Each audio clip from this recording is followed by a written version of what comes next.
আসসালামু আলাইকুম গাইস, আশা করি ভালো আছেন সবাই। আমিও ভালো আছি। আপনার মাঝে আবার একটা ভিডিও নিয়ে চলে আসলাম।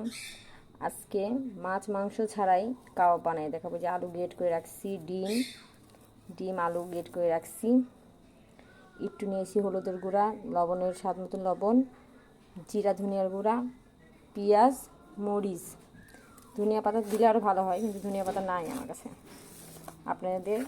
আপনারা দিবেন। এখন সবগুলো মিক্সড করব।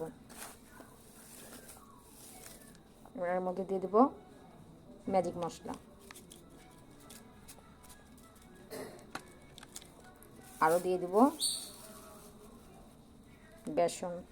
আর এগুলো সব কিছু দিয়ে মাখবো, মেখে কাবাবের শেপ দেব। এই যে মাখানো হয়ে গেছে, এই যে হাতে তেল দিয়ে নিয়েছি ক্রিম করে। এখন সব শেপ দেব, কাবাবের শেপ দেব। এইভাবে চেপে চেপে চেপে চেপে তারপরে কাবাবের শেপ দেব। এই যে কাবাবগুলো বানানো হয়ে গেছে। এখন এইভাবে ভোজন করে রাখতে পারেন, পরে ভেজে খেতে পারেন।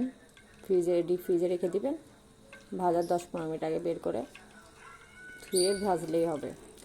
আমি তেল গরম দিয়ে দিয়েছি, এখন একটা একটা করে দিয়ে দেব। এই সবগুলো দিয়ে দিয়েছি, এখন হোক আস্তে আস্তে। এক পিঠ হলে আরেক পিঠ দেখাবো। উল্টিয়ে দিয়েছি, হয়ে গেছে। আর কিছুক্ষণ আরেক পিঠ হলে হয়ে যাবে, লাল লাল করে ভেজে নেব। এই যে এখন হয়ে আসছে, এখন নামিয়ে নেব।